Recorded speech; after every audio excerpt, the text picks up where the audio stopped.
Salam à tous, Baruch Hashem, Ashrenu Matov Chelkenu. On a le souhait de reprendre ensemble le jardin de la richesse, le guide pratique pour être un riche véritable, authentique, d'après les définitions de la Torah.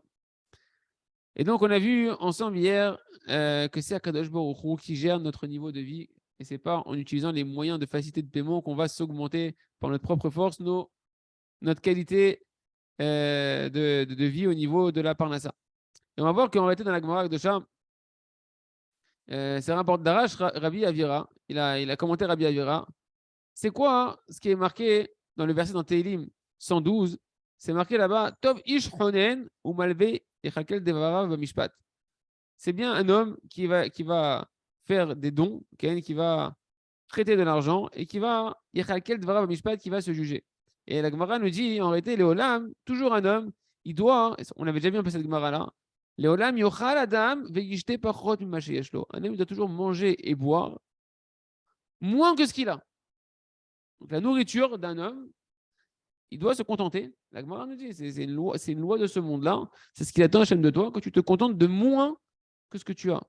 Par contre, pour t'habiller et toutes tes tenues vestimentaires, tu le feras selon tes moyens. Comme ça nous dit la Gemara Akdosha. Et il honorera sa femme et ses enfants au-delà de ses moyens, parce que eux, ils dépendent de lui. Et lui, donc toi, en tant qu'homme, pour les hommes qui écoutent, il dépend du créateur du monde qui a créé le monde par la parole. Donc ta femme et tes enfants, ils dépendent de toi. Et toi, tu dois dépendre directement d'Hachem. Et Rachid explique, c'est quoi Tov Ish Honen? C'est quoi? C'est bon un homme qui fait des dons, qui est Honen, qui est clément. Il dit Dalim ou Malvé Otam. C'est en réalité qui va être comme celui qui va maintenant venir abreuver, d'accord, et prêter aux autres. C'est bien celui qui va pouvoir, selon ses moyens, les faits selon les moyens que Kadosh Baruch Hu l'a donné, il va tenir, il va pouvoir subvenir aux besoins qu'il a besoin.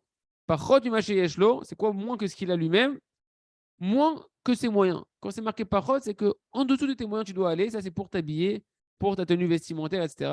Et les filles à Yecholet, tenue vestimentaire, Michel, on a dit, Michel, je me suis trompé, je vais te casser les filles à Yecholet. Ça, il va devoir s'habiller selon ses moyens. Velo Yidbayesh, il ne faut pas que des habits qui te donnent honte en réalité. Il faut des habits qui soient honorables pour ne pas avoir honte. Et Rachid nous dit donc il va honorer sa femme au-delà de ses moyens. Donc, ce qui est important pour nous de retenir, c'est qu'on voit que Kadosh Baruch Hu, il nous demande déjà, même au niveau de la nourriture, non seulement pas simplement de se contenter de ce qu'on a, mais même d'aller un petit peu en dessous de ce qu'on a. Pour les vêtements, de s'habiller avec ce qu'on a, et pour honorer sa femme et ses enfants, d'aller au-delà de ce qu'on a. Ça, c'est la Masechet Choulin, page 84, qui nous dit tout ça. La Masechet Betsa, page 15, Rabbi Akiva, il dit la chose suivante. Fais de ton Shabbat un jour profane, Kaviachol, c'est pas transgresser le Shabbat, mais au niveau des dépenses de Shabbat, et n'aie pas besoin de faire l'aumône auprès des créatures, de demander la tzedaka auprès des créatures. Ça, c'est marqué dans ma Masechet Shabbat, page 118.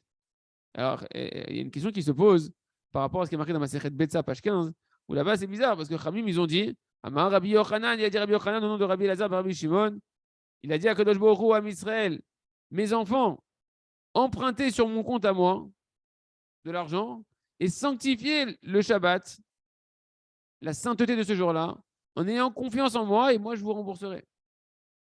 N'ayez pas peur, empruntez sur mon compte et moi vous allez m'avancer en fait de l'argent qu'Aviachol Kadosh Baruch Hu dit et moi je vous rembourserai cet argent-là. Allez faire vos dépenses de Shabbat, faites un beau Shabbat, même au-delà en réalité de vos moyens. Alors c'est contradictoire. Comment tu me dis d'un côté, fais de ton Shabbat quelque chose de chol et n'aie pas besoin des créatures. Et le côté Kadosh Baruch Hu te dit Shabbat, vas-y, lâche-toi, honore le Shabbat et c'est moi qui vais rembourser. La réponse en réalité, elle est ce que selon ce que Chachamim, ils ont dit, les vous alai va aniporea, ça veut dire quoi? C'est-à-dire, aïnou davka besheshlo lifroa. Ça veut dire quand Kadosh Baruch Hu il a dit empruntez chez moi et moi je vais rembourser, okay, c'est quand tu es capable, au final, tu sais que tu vas pouvoir rembourser cette somme-là. Si par contre une personne elle sait qu'elle est dans un truc où elle n'a pas du tout de quoi assumer ce qu'elle est en train de faire, sur ça il a dit Rabbi Akiva, fais de ton Shabbat un jour de chol et n'aie pas besoin des créatures. Il faut rester en réalité dans un certain équilibre. Et on voit que le Rav, le grand chassid Rabbi Israël Bender, qui était le grand des anciens de Breslev de la génération passée, Zecher Tzadik Livracha, il a raconté que de nombreuses fois dans sa maison le Shabbat, eh ben, il ne mangeait que du pain et de l'eau. C'était leur repas de Shabbat. Et dans ces moments-là, sa femme, elle avait l'habitude de renforcer la maison. Et elle disait comme ça, Baruch Hashem, c'est vrai qu'on mange Shabbat du pain et de l'eau, mais l'essentiel, c'est qu'on ne transgresse pas les paroles de Rabbeinu Akadosh, de Rabbi Nachman de Breslev, et qu'on ne rentre pas en réalité dans des dettes en faisant des emprunts qu'on ne peut pas rembourser. Donc tu peux emprunter de l'argent pour Shabbat si tu sais que c'est dans une mesure où tu vas pouvoir rembourser. Mais si une personne elle, maintenant va se faire un Shabbat de roi, inviter tout le monde en faisant des emprunts à la banque, etc., et qu'elle sait qu'elle ne peut pas rembourser, ça, elle ne doit pas le faire. Il faut trouver la juste mesure. Et même s'ils vivaient dans un tzimtzum, ça veut dire que leur niveau de vie était quand même assez réduit, eh ben, ils savaient être heureux malgré tout qu'ils avaient du pain et de l'eau le Shabbat Kodesh. Ils étaient extrêmement heureux de leur part. Ils remerciaient Kadosh Baruch Hu et ils se délectaient du pain et de l'eau qu'ils avaient de la Gdusha de Shabbat. Et essentiellement, ils se réjouissaient de ne pas transgresser les paroles de Rabbeinu, de ne devoir de l'argent à personne sur terre. Donc, les amis, on a vu qu'il y a une promesse de la Torah d'honorer sa femme et ses enfants au-delà de ses moyens, et même le Shabbat de l'honorer, à condition qu'on est dans un système où on peut toujours rembourser les emprunts qu'on est en train de faire pour faire accomplir l'honneur qu'Akadosh Baruch Hu veut qu'on donne à nos femmes, nos enfants et le Shabbat.